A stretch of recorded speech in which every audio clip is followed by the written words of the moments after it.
OE420.com. Headlines you can't get through your day without. On Power 101.7. All right, Jess, what you got today? All right, so making the headlines this morning, fentanyl exposure in newborns may lead to potentially devastating birth defects. The study shows that at least 10 babies and perhaps more than 12 are thought to be suffering from birth defects related to fentanyl exposure. The findings published in the Genetics and Medicine Open said that 6 babies were identified at Nemours Children's Health in Wilmington, Delaware, 2 in California, 1 in Rhode Island, and another one in Massachusetts. The babies are suffering from physical defects, including cleft palate, small bodies and heads, drooping eyelids, and upturned noses, as well as undersized lower jaws. So we'll continue to keep you updated on that.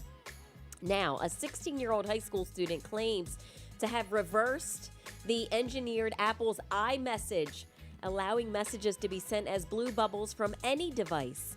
Initially, they were very skeptical, but they received a prototype that worked, leading to the development of the Beeper Mini app. This Android app identifies iMessage users, and it converts text messages to the blue bubble format on Apple's platform, enabling users to use the message just like an iPhone user would be doing. All right, so hold up. So yes, what a smart kid, a 16-year-old high school student. So you get another app if you're an Android. Yep. You know, this app, and it's you called text the an Beeper Mini app. Well, if you text an iPhone person, you know it's green. Yes. So you go on this app. And Apple users will dog you for it. you can text, and Like, it'll oh, come up hell, blue. This is an Android. That's too much work. So yeah. You got to go to another app. That's too Yeah. much work. I mean, You have- take nothing away from the If high you school kid. have, That's awesome. you know, an Shout out Android. to him. But So there's a new iMessage for Android.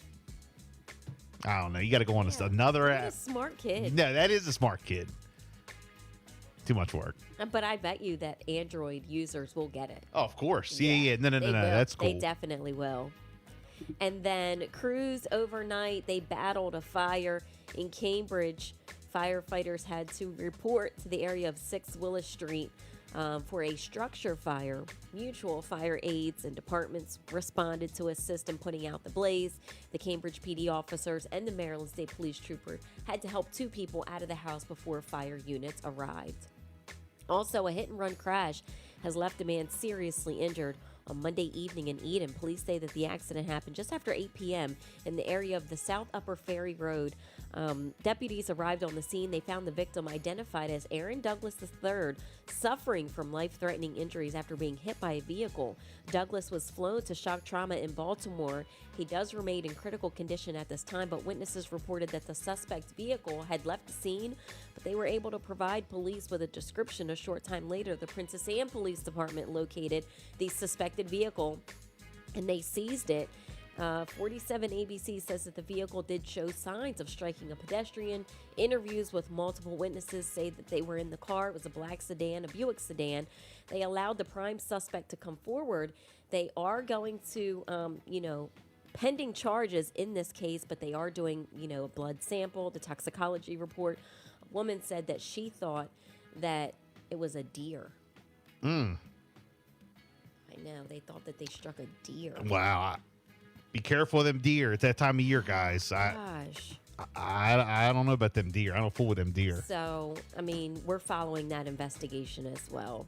And then, of course, it is the holidays, and financial experts are coming over and providing tips for shoppers, saying don't go into debt this holiday season. All right, don't use your credit card to the point that you're going to swipe it out and tap it out. This year's holiday spending, though, is going back to pre-pandemic levels, and it's up 4% from 2022, according to the National Retail Federation. But financial advisors here locally are saying make a list and then check it. When you go into, doing your holiday shopping, do a preset amount, have a set list, and then assign a number to it. And once you hit that number, that's it. Okay. All right. But cool. Thanks for that advice. They want to help you financially. They said that if you don't set money aside, though, don't spend it. Don't, use a credit card. If you don't have the money, don't. You're just going to put yourself in financial strain. You mean it's not like you get a card and you can just spend it and it's like free money? I did that when I was like 18. So did I. That's why they should teach. I was like 18. That's why they should teach credit and gosh.